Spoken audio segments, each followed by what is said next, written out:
എല്ലാവർക്കും സുഖാണെന്ന് വിശ്വസിക്കുന്നു. ലോകത്തിലെ തന്നെ ഏറ്റവും വലിയ ജനാധിപത്യ പ്രക്രിയക്കാണ് നമ്മൾ ഓരോരുത്തരും തയ്യാറായിരിക്കുന്നത്. 2024 ലോക്സഭാ ഇലക്ഷന്റെ കേരളത്തിൽ നടക്കുന്ന വോട്ടെടുപ്പ് നാളെ 2024 ഏപ്രിൽ 26 നടക്കാൻ ഇരിക്കുകയാണ്. കേരളത്തിൽ വോട്ട് ചെയ്യാനിരിക്കുന്ന എല്ലാ ആളുകളും അറിഞ്ഞിരിക്കേണ്ട വളരെ പ്രധാനപ്പെട്ട 6ഓളം അറിയിപ്പുകളാണ് ഈ ഒരു വീഡിയോയിൽ നിങ്ങളുമായി പങ്കുവെക്കുന്നത്. വോട്ട് ചെയ്യാൻ പോകുന്ന ആളുകൾ തീർച്ചയായിട്ടും കയ്യിൽ കരുതേണ്ട രേഖകളും അതോടൊപ്പം തന്നെ മറ്റ് വിവരങ്ങളുമാണ് പറയുന്നത്. കൂടുതൽ ആളുകളിലേക്ക് ഈ ഇൻഫർമേഷൻ എത്താൻ വേണ്ടി ഷെയർ ചെയ്യുക, ലൈക്ക് ചെയ്തിട്ട് കാണുക, ഫേസ്ബുക്കിലൂടെ കാണുന്ന ആളുകൾ ഫോളോ ചെയ്യുക, വാട്സാപ്പിൽ ലഭിക്കാൻ ഗ്രൂപ്പിൽ ജോയിൻ ചെയ്യാൻ ലിങ്ക് താഴെ ഡിസ്ക്രിപ്ഷനിലും കമന്റിലും ഉണ്ട്. വീഡിയോയുടെ വിശദമായ വിവരങ്ങളിലേക്ക് വരാം. ലോക്സഭാ തെരഞ്ഞെടുപ്പിന്റെ ഒരുക്കങ്ങളെല്ലാം സംസ്ഥാനത്ത് പൂർത്തിയായിട്ടുണ്ട്. 20 മണ്ഡലങ്ങളിൽ നിന്നായി 196 സ്ഥാനാർത്ഥികളാണ് കേരളത്തിൽ മത്സരിക്കുന്നത്. ഇതിൽ 25 പേർ വനിതകളാണ്. കോട്ടയം മണ്ഡലത്തിലാണ് ഏറ്റവും കൂടുതൽ സ്ഥാനാർത്ഥികളുള്ളത്. 5 സ്ഥാനാർത്ഥികളുള്ള ആലത്തൂർ മണ്ഡലമാണ് ഏറ്റവും കുറഞ്ഞ സ്ഥാനാർത്ഥികളുള്ള ലോക്സഭാ മണ്ഡലം. അന്തിമ വോട്ടർ പട്ടികയിൽ പേരുള്ളവർക്ക് മാത്രമാണ് വോട്ട് ചെയ്യാൻ കഴിയുക.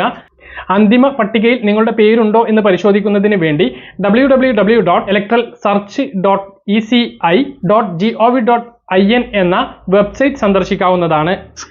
അതിന്റെ ലിങ്ക് താഴെ ഡിസ്ക്രിപ്ഷനിൽ ഉണ്ടാകും. രാവിലെ തെരഞ്ഞെടുപ്പ് നടക്കുന്നതിന് മുമ്പായി മോക്ക് പോൾ ഉണ്ടാകും. പോളിംഗ് ആരംഭിക്കുന്നതിന്റെ അരമണിക്കൂർ മുമ്പ് മോക്ക് പോൾ ആരംഭിച്ച് എല്ലാം സുരക്ഷിതമാണ് എന്ന് ഉറപ്പുവരുത്തും. 50 വോട്ടുകളാണ് ഇങ്ങനെ ചെയ്യുക. വോട്ടെടുപ്പ് നടക്കുന്നതിന് മുമ്പ് കൺട്രോൾ യൂണിറ്റിൽ റിസൾട്ട് പരിശോധിച്ച് പ്രിസൈഡിംഗ് ഓഫീസർമാർ പോളിംഗ് ഏജന്റുമാരെ ബോധ്യപ്പെടുത്തും. കൺട്രോൾ യൂണിറ്റിലെ ഡിസ്പ്ലേയിൽ എല്ലാ സ്ഥാനാർത്ഥികൾക്കും 0 വോട്ടാണ് അപ്പോൾ കാണിക്കുക.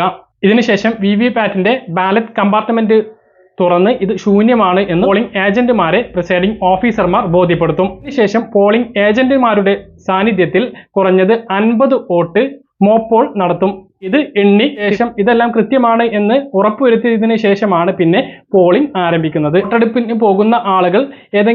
വോട്ടെടുപ്പിന് പോകുന്ന ആളുകൾ കയ്യിൽ കരുതേണ്ട രേഖകളാണ് ഇനി പറയുന്നത്.